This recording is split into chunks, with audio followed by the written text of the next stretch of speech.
बोल नहीं पा रही हूँ मैं, मुझे दर्द हो रहा है, क्या बोलूं? हमारे पीएम की माँ को गाली दी। हम लोग इस अत्याचार को नहीं सहन कर सकते, नहीं सहन कर सकते, नहीं सहन कर सकते। नोरमा ग्रुप, जो सोचता है वो करता है। आपके अपने सपनों का आशियाना।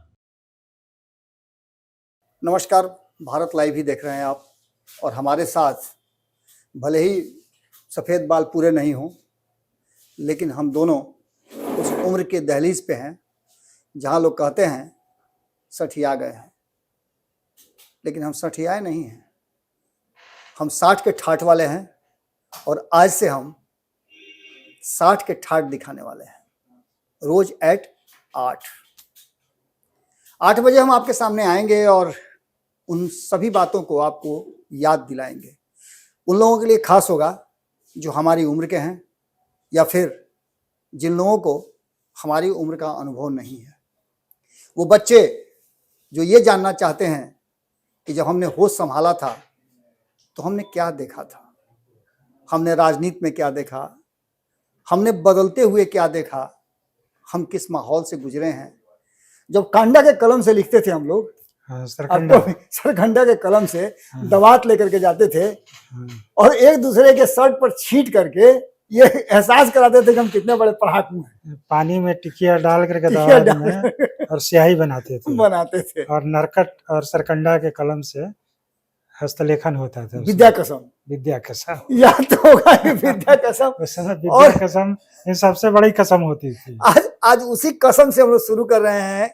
गाली और कसम क्रिया वाली बात ही शुरुआत करेगी और वहीं से हम शुरुआत कर रहे हैं, क्योंकि अब देख रहे होंगे ना कि इधर कई दिनों से गाली का एक प्रकरण बड़ा तेजी से चल रहा है और ये कोई नई बात नहीं है, क्योंकि आपने भी लंबी पत्रकारिता। पहले तो मैं परिचय करा दूं, भोलानाथ जी हैं, इनको आप जानते जरूर होंगे। हम लोग 60 में पहुंच गए हैं और भारत लाइव की टीम के अब कर्ता धर्ता यही हैं। इनके देख रेख में बच्चे एक बार फिर से नई टीम तैयार होगी। खास करके उन लोगों के लिए गिफ्ट है जो हमारे यहाँ से बच्चों को ट्रेंड होने के बाद लेकर के जाते हैं, क्योंकि ये ऐसा स्कूल रहा है जिसके बच्चे आप देखिएगा ना तो अलग अलग चैनल्स में आज लीड कर रहे हैं। तो चलिए, इस बात का श्रेय तो हमें मिलना ही चाहिए। 60 के ठाठ में हम लोगों ने एक कार्यक्रम शुरू किया है। देखिए, हम लोग रिटायर्ड लोग हैं, लेकिन आप जानते हैं ना कि 60 में एक बार फिर से बचपन लौट के आ जाता है। और हम लोग वो भाई गालीबाज वाले लोग रहे हैं, पत्रकार रहे हैं, तो अक्खर स्वभाव तो रहेगा ही रहेगा। तो गालियों की जो परंपरा शुरू हुई है और पिछले कई दिनों से लगातार गाली को लेकर के विभिन्न तरह के माहौल बन रहे हैं और इन गालियों ने अब धीरे धीरे चुनाव का रंग ले लिया है। एक कल ही आपने देखा होगा, परसों जो चल रहा था पटना के सड़कों पे पूरे बिहार भर में। पहले तो वहीं से शुरुआत करते हैं, हालांकि पीछे भी हम जाएंगे कि गालियों ने कब कब इतिहास बदला, भूगोल बदला, कब तक द्वार से बरियात लौटवाया। मिश्रा जी, हम थोड़ा सा जो आपने 60 के ठाठ वाला जो जिक्र किया, तो हम थोड़ा सा उसमें ऐड करना चाह रहे थे। उसके बाद तुरंत हम लोग विषय पर आ जाएंगे कि जैसे आप अगर भारत से बाहर जाकर के देखिएगा तो 60 से ही तो असली जीवन शुरू होता है। जी बिल्कुल, क्योंकि आपके पास जीवन के इतने अनुभव होते हैं और आपका अगर एक मंच ऐसा हो जहाँ की आप अपने जीवन के अनुभव साझा कर सके, तो ये नई पीढ़ी को भी फायदा होगा और हमारे उम्र के लोग होंगे वो तो अलग एंजॉय करेंगे। तो कहने का मतलब ये है कि रिटायर नहीं है, जैसा बाबा ने कहा, रिटायर नहीं, हम लोग एक नई पारी की शुरुआत कर रहे हैं और आपके सामने रोज कुछ ना कुछ दिलचस्प किस्से सामने लेकर के आएंगे, परोसेंगे और उसका लुत्फ आप भी उठाएंगे और हम लोग भी चाहेंगे कि हमारा यह प्रयास सफल हो। देखिए, एक बात तो समझ में आ गई होगी कि जैसा कि बता दिया कि हम लोग क्यों आए हैं, और अनुभव से बड़ा कुछ होता नहीं है।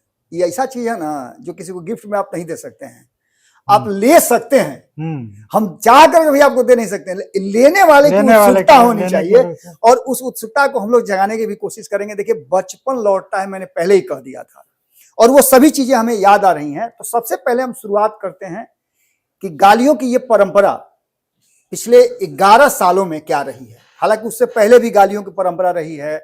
हम ये नहीं कह रहे हैं कि कोई देता है कौन नहीं देता है, सभी गाली देते हैं, लेकिन अगर ये गाली राजनीतिक यात्रा से, राजनीतिक माहौल से बढ़ करके व्यक्तिगत हो जाए तो निश्चित रूप से ये कहीं ना कहीं दुखदाई होती है। बिल्कुल बिल्कुल सबको देती है और हमारे देश की परंपरा भी नहीं रही है। जैसा कि भोला जी ने बताया भी कि विदेशों में आप देख लीजिए तो 60 से ही शुरुआत होता है, लेकिन हमारे यहाँ की परंपरा रही कि हम दुनिया में किसी को भी गाली देने से परहेज करते हैं। और इन सब चीजों की शुरुआत 2014 के आसपास हो चुकी थी, जब हाँ। सबसे पहली बार मौत के सौदागर वाली बात सामने आई थी। तब सत्ता में कौन था? उस समय तो 2014 में तो मोदी जी आए, लेकिन उससे पहले तो मनमोहन सिंह जी थे। तो उस समय क्या हुआ था? शुरुआत तो हो गई थी। शुरुआत तो हो गई थी, और शुरुआत हुई थी मणिशंकर अय्यर के बयान से, जी जिसमें उन्होंने पाकिस्तान से आने के बाद मोदी जी को कह दिया था नीच। बिल्कुल और बिल्कुल। और इसमें बाबा, इसमें कोई संकोच कहने में नहीं है जी कि मोदी जी लपक लेते हैं। इसमें कोई शक नहीं है कि वो आमतौर पे होता क्या है कि लोग सोचते हैं कि गाली दे दिया तो छुपा जाओ, ठीक है, दबा जाओ। लोग सोचेंगे, सुनेंगे, कहेंगे तो क्या कहेंगे, निश्चित रूप से। लेकिन मोदी जी कहते हैं कि नहीं, तुमने हमको गाली दिया, भारत माँ के एक संतान को गाली दिया, तो ये जानना चाहिए और गाली देने वाला कौन है, बिल्कुल इसको भी एक्सपोज करना है। बिल्कुल। तो उस चीज को लपकते हैं, और 2014 में नतीजा तो सबके सामने है। सबके सामने है। इशारा आप कुछ और कर रहे हैं। देखिए, लेकिन ऐसा नहीं है कि ये सिलसिला वहीं रुक गया। जी ये जी, सिलसिला आगे भी चला, आगे बढ़ा है। उससे सबक कांग्रेस ने नहीं लिया। जी आप अगर राहुल गांधी जी को देखें तो उन्होंने कहा चौकीदार चोर है। ये तो आप छलांग लगा मार दिए ना। हाँ, उससे पहले आज ये मौत का सौदागर से कहा था कि अगर इस देश की सत्ता इनके हाथ में आ गई 2014 में, हाँ, मौत के जी तो जी मौत के सौदागर से शुरुआत हुआ था कि बाप रे बाप गुजरात में क्या किए थे। अरे वो एक घटना थी सही बात जिसकी जांच भी हो गई, हाँ, उसका सारा सब कुछ सामने आ गया। लेकिन आप कह सकते थे कि गुजरात की सरकार ने ये किया, क्योंकि दोषी आप सरकार को बना सकते, लेकिन आपने किसको बनाया? मोदी को आपने टारगेट किया, नाम मोदी का लिया, व्यक्ति को आपने टारगेट किया। और उस व्यक्ति को, जिस व्यक्ति को गुजरात से उठा करके पूरे देश की लगभग मैंने 60-70% लोगों ने स्वीकार किया कि ये बदलाव कर सकते हैं, और जिस आदमी को प्रधानमंत्री का उम्मीदवार बनाया गया हो, हाँ, उसके लिए आप मौत का सौदागर जैसा शब्द कहें, व्यक्तिगत रूप से आप पूरे भाजपा को बोल देते, बात अलग थी। आपने जैसा कि बताया कि लपक लेते हैं, बिल्कुल, यहां भी वही कहानी वही हुई। कहानी हुई।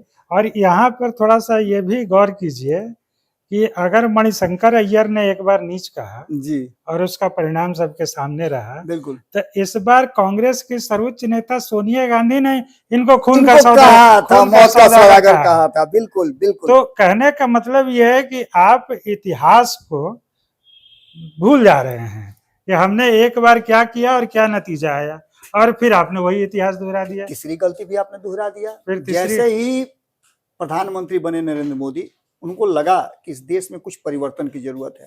देखिए, हर कोई प्रयास करता है।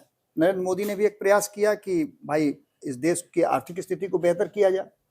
जो लोगों ने सजेस्ट दिया, प्रधानमंत्री फैसला अपने डायरेक्ट तो लेता नहीं है, बिल्कुल, उसके लिए अलग से लोग होते हैं, मंत्रिपरिषद होता है, एक बड़ा अमला फैला होता है, वो सब लोग बैठ करके रिसर्च करते हैं, बताते हैं।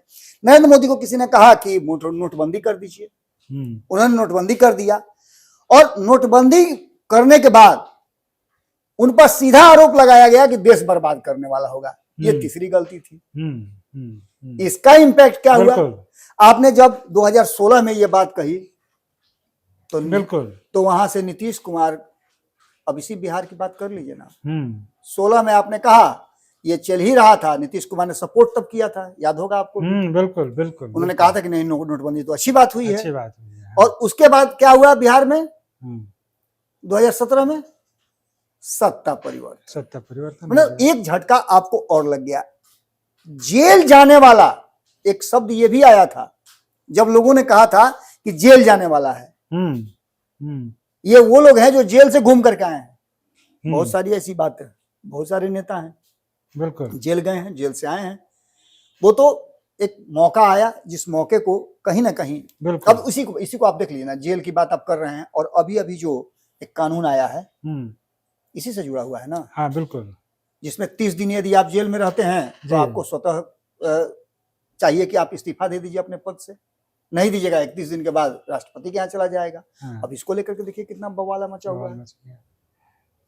और तारीफ की बात यह है कि यही राहुल गांधी जब वो बिल मनमोहन सरकार लाई थी जिसमें कि सजा याफ्ता सांसदों विधायकों को एक तरह से वो बचाने वाला बिल था, तो उन्होंने उसके फाड़ दिया था, विरोध करते हुए फाड़ दिया था। आज तक लालू, अब बाद में लालू के बाद वो खुद भी उसके शिकार बने। वायनाड कंस्टिट्यूंसी से जब जीते थे उनको 2 साल के लिए वहां से डिबार किया गया, तो खुद भी उसके शिकार बने। और आज गौर कीजिए बाबा कि आज फिर जिस राहुल गांधी को और उन जैसे लोगों के सजायाफ्ता लोगों को बचाने वाला बिल जो फाड़ा था राहुल गांधी ने, उसी राहुल गांधी ने अभी वोट अधिकार यात्रा के दौरान 1 हफ्ता भी नहीं हो रहा है 10 दिन, जो सासाराम में उनको पानी पिला रहे थे। बिल्कुल मंच पर देखा लोगों ने कि उसी राहुल गांधी जो बिल फाड़े थे जिससे कि उनको लग रहा था कि लालू जैसे लोग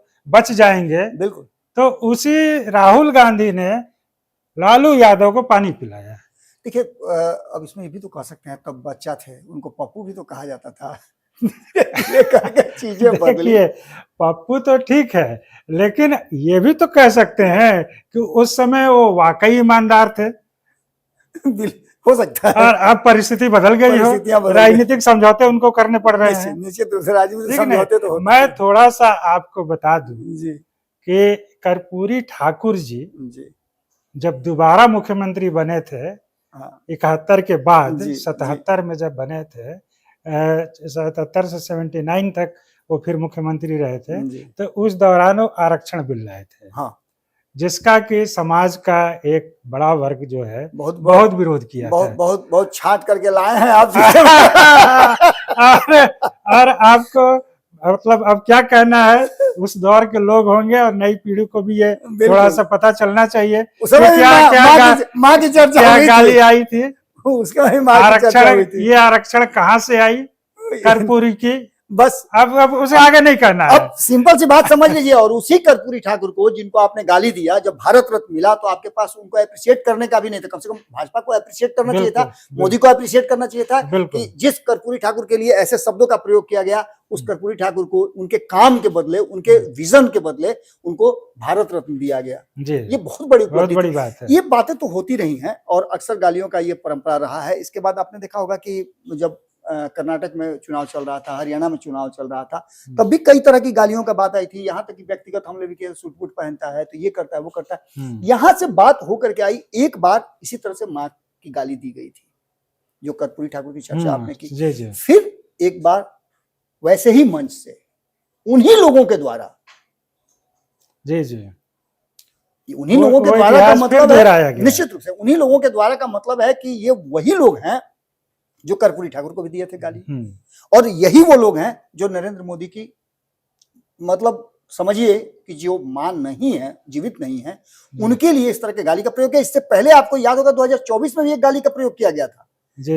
चिराग पासवान की मां को गाली ऐसे ही मंच से दिया गया था, जिसका परिणाम आप बाजी हार गए। अब जो गाली दी गई है, हम आपसे जानना चाहेंगे, ये तो हम लोगों ने जो बातें की और हम लोग आए भी तो इसी के लिए हैं, कि इस गाली का इम्पैक्ट क्या होता हुआ दिखाई दे रहा है आपको? देखिए, जो अब तक का जो हम लोग जो चर्चा कर रहे थे, जिसमें कि हम थोड़ा सा और आगे चले गए थे, तो उसमें राहुल गांधी ने भी कहा था कि चौकीदार चोर है। निश्चित रूप से, ठीक है। और आज की देखिए, लगता है हमको ऐसा कि कांग्रेस में जो थिंक टैंक है उसको चोर और चोरी शब्द से बड़ा प्रेम है। एक बार और चोर करके फंस गए। देखिए, फिर ये वोट चोरी का जो ये आरोप लगा रहे हैं, लोग कह रहा है कि चोरी नहीं हुआ। अरे भाई, गांव में जाके पूछिए, लोग किसका वोट चोरी हो गया है, हमरा नहीं हुआ। पूछ रहा है लोग, तोरा हुआ जी, ना हमरा नहीं हुआ, तो हमरा नहीं हुआ, अरे वोट चोरी किसका हुआ। तो कुल मिलाकर के यही लगता है कि राहुल गांधी जी का जो अगर ये अपने कर रहे हैं तो बात अलग है। अगर इनका कोई स्क्रिप्ट तैयार करता है और वो स्क्रिप्ट पढ़ते हैं ये, तो अब तो और शर्मनाक बात है कि ये चोर और चोरी, चौकीदार चोर है, वोट चोरी। अरे भाई, चोर और चोरी से बाहर भी तो निकलिए। अब थोड़ा सा मैं आपको, जैसा कि आप जो इम्पैक्ट वाली जो बात कह रहे थे, तो ये अभी तक इन लोगों को इन सब चीजों को समझ लेना चाहिए कि भारतीय मानसिकता क्या होती है। बिल्कुल बिल्कुल। आप बाबा ये जान लीजिए कि आप कोई कितना भी बड़ा क्रिमिनल बदमाश हो, लेकिन जब समाज उससे सिंपैथी दिखाता है ना, तो फिर सब कुछ भूल जाता है। निश्चित, जब तक सजा नहीं होती है तो तक कोर्ट भी उसको नहीं मानता है। जैसे ही समाज को लगता है ना कि ये जानबूझ के इस आदमी को टारगेट किया जा रहा है, तो फिर समाज उसके पक्ष में आ जाता है। बिल्कुल। तो ये आप देखिए, भारतीय ये संस्कृति है कि जिसमें कि अगर आप किसी पर जुल्म ढाइएगा, गाली भी, माफ कीजिएगा, गाली भी एक तरह का जुर्म है और मानसिक जुर्म है। वो ज्यादा खतरनाक है। आदमी को चोट भूल जाता है, जख्म भर जाता है, लेकिन शब्द का जहर जो होता है, गाली जो है, वो कभी नहीं भर पाता है।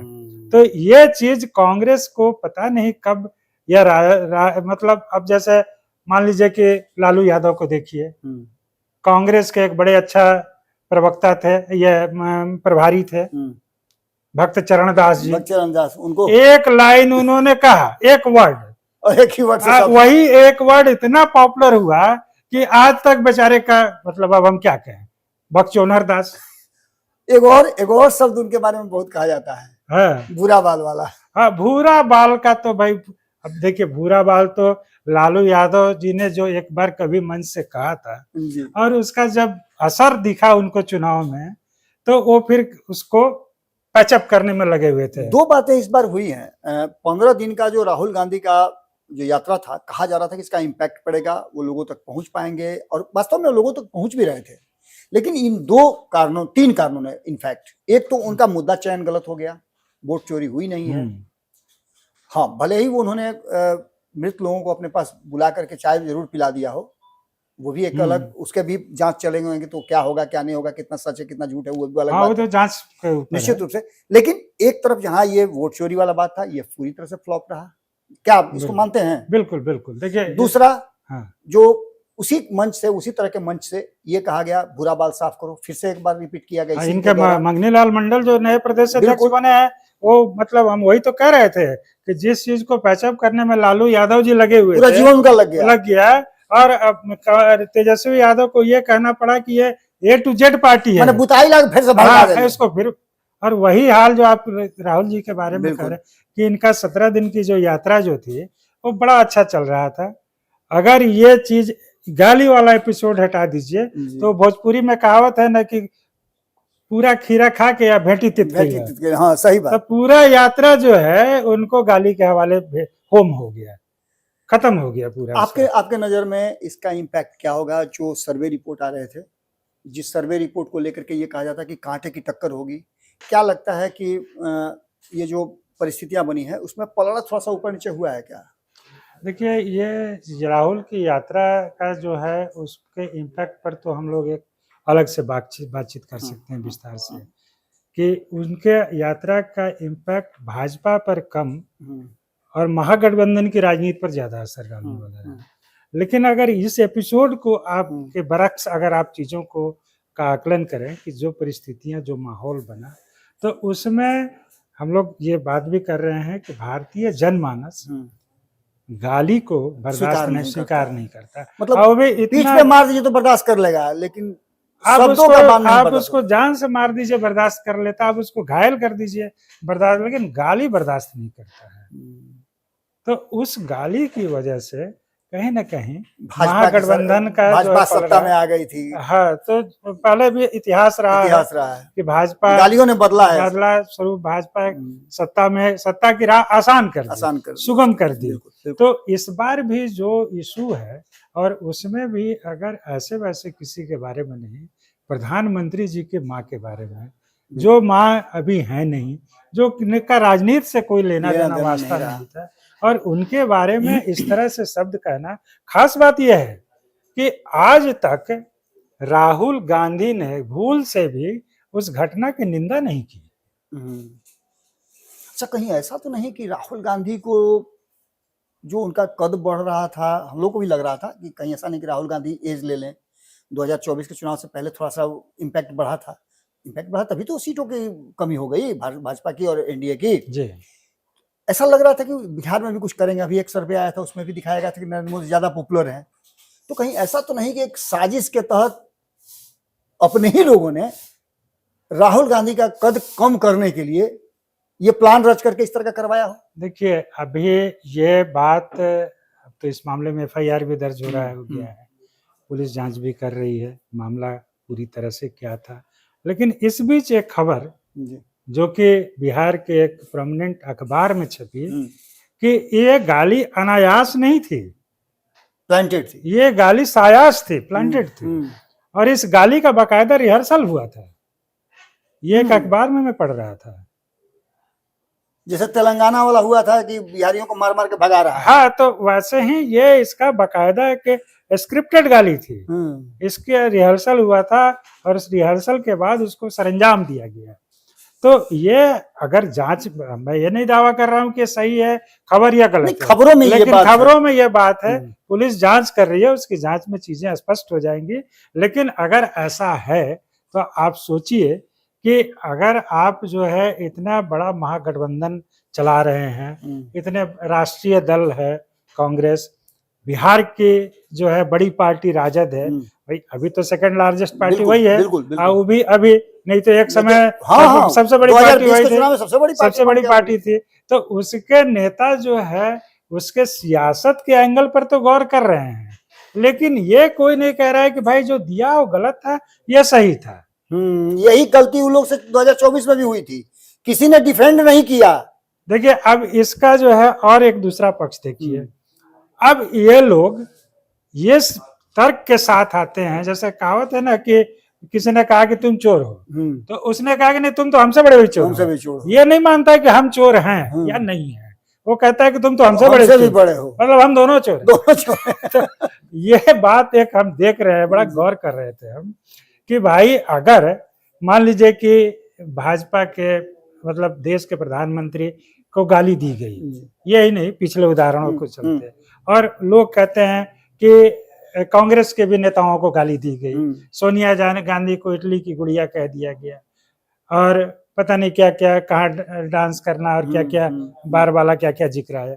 तो भाई जब कहा गया तब आपने उस इश्यू को क्यों नहीं सामने रखा? बिल्कुल बिल्कुल, आप खामोश क्यों रहे? निश्चित रूप, आप चुप्पी क्यों अख्तियार किए रहे? आप उस इशू को उठाते तो आप तो खामोश रहे, कुछ बोले नहीं, और आज कह रहे हैं कि उनको दिया तो इसलिए इनको दे दिया, हो गया बराबर। ऐसा थोड़े होता है, गाली कभी गाली बराबरी में थोड़े होती है कि तुमने उसको दे दिया, तुमने। अरे भाई, यहाँ पर देश के प्रधानमंत्री की माँ को जब गाली दिया गया और ये एक इशू बन गया, तब आपको बेचैनी है, तब आपको लग रहा है कि ये साला तो गड़बड़ा गया काम, इसका चुनाव में नुकसान हो जाएगा, तब आपकी बेचैनी और बढ़ती, धोखा हो गया, बेचैनी और बढ़ रही है। और आप कह रहे हैं कि उसने भी दिया, तो मतलब इसका मतलब आप ये जस्टिफाई करना चाह रहे हैं कि ये वो गाली सही था और ये भी गाली सही है, ये तो ऐसा थोड़ा होता है। मतलब जिस तरह से गालियों का एक फहरिस्त ला करके कांग्रेस ने अपने गोड़ में अपने कुल्हाड़ी मार ली, हाँ तो और क्या, तो कहीं ऐसा तो नहीं कि तेजस्वी के पैर में भी कुल्हाड़ी बिहार में लग गया? तो देखिए, इसका तो अगर आप देखिए, जैसा कि देखिए, मान लीजिए कि ये एक एपिसोड हुआ और देश के लोगों में उसका एक रिएक्शन भी रहा, चूंकि भाजपा सत्तारूढ़ पार्टी है, भाजपा के प्रधानमंत्री हैं नरेंद्र मोदी, उसमें स्वाभाविक है कि ज्यादा रहा। लेकिन अगर आप कहेंगे कि इसको इशू बनाया जा रहा है या सियासत की जा रही है या भाजपा का बंद का आयोजन हुआ, तो इस पर विपक्ष को परेशानी है कि ऐसा क्यों हो रहा है। अरे भाई, हमको तो ऐसे लोग भी मिले जो कि, अब गिरिराज सिंह का बयान को देख लीजिए, उनका बयान क्या आया था कि हम तो रहते तो जीभे, निश्चित रूप से। तो मान लीजिए कि कोई भी, अगर हम आप कोई भी हो, अगर हमारे माता पिता को लेकर के कोई इस तरह की गाली दे, हमारे ही कैमरे, हम लोग क्या बर्दाश्त करेंगे? हमारे ही कैमरे पे आपने देखा होगा कि महिलाएं किस तरह से रो रही थी, बिलख रही थी कि भाई इतने बड़े माने संवैधानिक पद है और उस व्यक्ति की मां को गाली दे रहे हैं। ये निश्चित रूप से कहीं ना कहीं उल्टा दाव पड़ गया है। इसका और यही परेशानी की वजह भी यही है मतलब विपक्ष के, कि उनको लग रहा है कि दिशा विहीन हो जाता है। गए थे हरिभजन को होटल लगी लगे के पास। तो ये एक ऐसा इशू है जो कि बुमरैंग कर गया है। मतलब मामला ये अभी ठंडा नहीं पड़ने वाला है, और देखिए कहाँ तक क्या डैमेज होता है, क्या होता है। तो अब जो बात है, विपक्ष से भी अब कुछ इस तरह की बात हो सकती है, जो लोग डैमेज कंट्रोल में लगे कि भाई जितना नुकसान हुआ अब कुछ तो उसकी भरपाई कर लो। लेकिन अब भारतीय जनमानस इसको किस रूप में लेता है, स्वीकार करता है, ये समय आने वाले समय बुझ ली सब है। ये बात तो पक्का हो गई नू कि ये बात कोनो नया नहीं है, पहले ही से चलो आ रहा बड़ुए। और इसका इम्पैक्ट जो हुआ वो तो 2025 के चुनाव की घोषणा जब होगी, आप वोट देने जाएंगे, उस समय आपके जहन में क्या कुछ होगा। पहले हमने देखा है कि इसके असर पड़े हैं, और इसीलिए कहा भी जाता है, मैंने 4 लाइनें कभी लिखी थी कि छन छन के आ रहल बा मुद्दा बाजार में, छन छन के आ रहल बा मुद्दा बाजार में, अपने घर लहक रहल बा घर के चिराग से, जियला मोला के जे पुछार ना कईल, जियला मोला के जे पुछार ना कईल, उहो लौट के आ रहल बा चुनावी बयार में। जौन 60 के ठाठ बड़ुए ये रोज रुआ लोग के संगे हमनी के 8 बजे लेके आइब जा। एकरा में और का चाहता नहीं रुआ लोग, या देश भर के लोग क्या चाह रहे हैं, किस तरह से आप चाहते हैं कि हम और कौन से विषय पर बात करें जो आपको भी अच्छा लगे, आपको इंटरटेन भी करे, और पॉलिटिकली हम लोग वो बातें भी बता पाएं जो हम बताने के लिए आते हैं। आप जानते हैं कि विशुद्ध पॉलिटिक्स हम किसी भी तरह से खोज करके ले ही आते हैं, क्योंकि हम दूसरा कुछ नहीं जानते हैं। हम यही जानते हैं कि बिहार की राजनीति किस तरह से चलती है, और भोला जी तो उसके लंबे रेस के घोड़ा रहे हैं। लंबे समय तक इन्होंने बिहार की राजनीति को माइक्रो लेवल पे लेंस लगा लगा करके देखा है। आपको अनुभव हो ही गया होगा। फिर कल मिलेंगे हम लोग, और वही 60 का ठाठ रहेगा। इंतजार कीजिए, तब तक फीडबैक जरूर दीजिएगा। बहुत बहुत धन्यवाद, आपका भी बहुत बहुत धन्यवाद कि आपने ये स्वीकार किया कि भारत लाइव के बच्चों को आप सिखाएंगे, समझाएंगे, और उनको एक पत्रकार के रूप में पहचान दिलाएंगे। नमस्कार।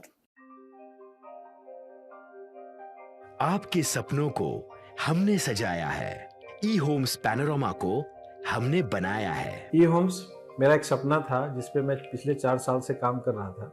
हमने जो बनाया है वो सबने है माना।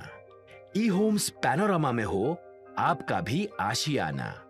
और फाइनली हमने 2021 में इस प्रोजेक्ट को लॉन्च किया। बहुत लोग अप्रिशिएट कर रहे हैं कि पूर्णिया जैसे शहर में, बिहार के, एक तो बिहार की बात करें उसमें भी पूर्णिया जैसे छोटे जगह में इस तरह का लाइफस्टाइल देना, ये सुन के हम लोगों को बहुत अच्छा लगता है। ई होम्स में हमने कुछ और भी किया है, जैसे हम जिस जगह में रह रहे हैं हमारे फैमिली सिक्योर हो, उनको सिक्योरिटी का ध्यान में रखा है। आपकी सुविधा और सुरक्षा आपके लिए खास है, ये आपका विश्वास है। इसमें आर्टिफिशियल इंटेलिजेंस का 7 लेयर सिक्योरिटी का हमने इस्तेमाल किया है। लस ग्रीन कैंपस को बनाया है। यदि हमारा बाउंड्री वाल है तो वो वर्टिकल गार्डन है। ये जितनी भी फैसिलिटी होता है एक इंटरनेशनल टाउनशिप में, ई होम्स है, ये हम लोग विश्वास नहीं कर पा रहे हैं। जो भी हमारे मित्र, दोस्त या जो भी हमारे बाहर के बाहर आते हैं, तो हम लोगों को बहुत अच्छा सुनने को मिलता है और बहुत अच्छा क्रेडिट मिल रहा है। वो सारा हमने सिर्फ एक बिल्डिंग नहीं बनाया, हमें एक बहुत अच्छा लाइफस्टाइल दिया ई होम्स में, और मेरा एक सपना था जिसको मैं आज फुलफिल होते हुए देख रहा हूँ। ये आपका आवास है। ई होम्स पैनोरामा में अब आपका निवास है। E Homes Panorama, luxurious lifestyle redefined. Panorama group, जो सोचता है वो करता है। अगर ये वीडियो पसंद आई और वह बिहार के राजनीति और बिहारियत से सरोकार रखेनी तो सब्सक्राइब बटन दबा के चैनल के सब्सक्राइब कर ली। ओजे एगो घंटी बा, ओकरा बटन दबा देला से कुल सटीक और मारक खबर रुआ मुफ्त में मिल जाई। अगर रुआ पत्रकारिता के हमनी के नया प्रयोग में सहयोग कर चाहतानी तो ज्वाइन बटन दबा दी। पेटीएम नंबर नोट कर ली 9386816700।